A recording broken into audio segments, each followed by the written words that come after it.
नमस्कार, मैं हिमांशु कुमार। आप देख रहे हैं भारत लाइव। हम आपको बता दें कि जेपी नड्डा कल ही यानी शुक्रवार देर शाम जो है पटना पहुंच चुके थे और आज बीजेपी के राष्ट्रीय अध्यक्ष जेपी नड्डा नीतीश कुमार से बात करेंगे। हम जानते हैं कि लगातार लोजपा और जदयू के रिश्ते जो है तल्ख होते जा रहे हैं और आज जो मीटिंग होगा इस उद्देश्य अहम माना जा रहा है कि जो है अब ये मामला को सुलटाने की कोशिश की जाएगी। इसमें अब शाह और मोदी की एंट्री हो चुकी है।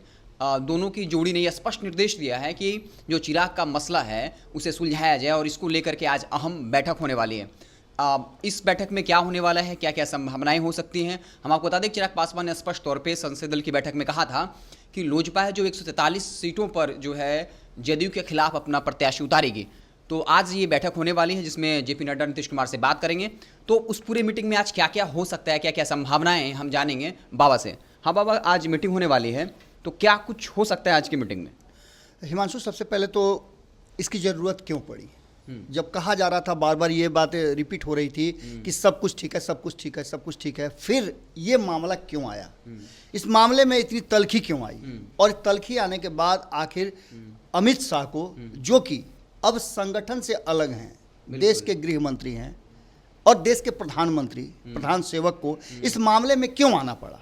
निश्चित रूप से भीतर में कुछ न कुछ ऐसा चल रहा था जिसको लेकर के दोनों की चिंताएं बढ़ रही थी कि इतने बड़े जनाधार और इतनी बड़ी पार्टी होने के बाद, इतने संख्या बल होने के बाद भी अगर बिहार में एक बार फिर से लगातार, चूंकि 2015 में एक झटका खा चुकी है भारतीय जनता पार्टी, 2020 में किसी भी तरह का कोई भी गैप छोड़ना नहीं चाहती है और सीधे तौर पे उनका मानना यह है कि इस बार के चुनाव में वो आर या पार की लड़ाई लड़ने वाले हैं। ऐसी स्थिति में नीतीश कुमार के एक छोटे से फैसले को लेकर के या फिर उनके अड़ियल रवैया को लेकर के घाटा होने की संभावनाएं ज़्यादा बढ़ रही थी। और ऐसी स्थिति में जिस तेज़ी से तेजस्वी यादव आगे बढ़ रहे हैं, जिस तेज़ी से लालू प्रसाद का रणनीति काम कर रहा है, एंटी इनकम्बेंसी चल रही है, इन सब बातों के बीच में भारतीय जनता पार्टी ने एक अहम फैसला लिया है कि एनडीए के अंदर में कोई भी बवेला झमेला नहीं होना चाहिए।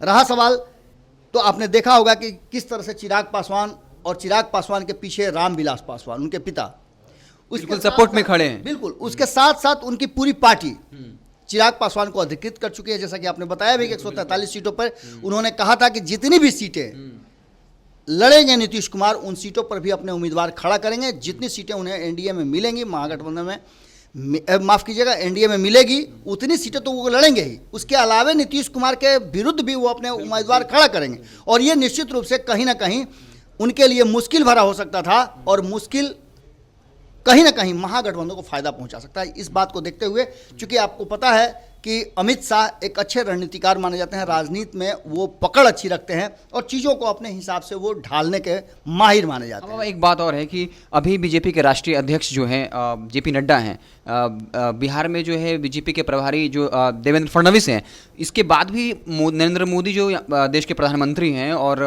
अमित शाह को हस्तक्षेप करना पड़ा है। मतलब मामला बहुत पेचीदा हो चुका है। बिल्कुल, ये तो देखने में लग रहा था। आप लगातार देखिए कि किस तरह से चिराग पासवान पर हमला नीतीश कुमार के साथ अभी हाल फिलहाल में आए हिंदुस्तानी अवाम पार्टी के जीतन राम मांझी की पार्टी कर रही थी। उनके प्रवक्ता किस तरह से हमला कर रहे थे, किस तरह से दलितों की राजनीति को लेकर के नीतीश कुमार ने एक शुरुआत की थी और वो दलित राजनीति किस दिशा में जा रही थी, दलितों को ही आपस में लड़ाया जा रहा था। इन पर आक्रमण करवाने के लिए जीतन राम मांझी को अपने पाले में ले लिया, दूसरे दलित पर आक्रमण कर रहा था। इसका मतलब था कि कहीं ना कहीं कुछ अंदर में गड़बड़ चल रहा था और इस गड़बड़ को ठीक करने के लिए जेपी नड्डा आए हैं और नीतीश कुमार से बातचीत के बाद बहुत सारी बातें सामने आएंगी।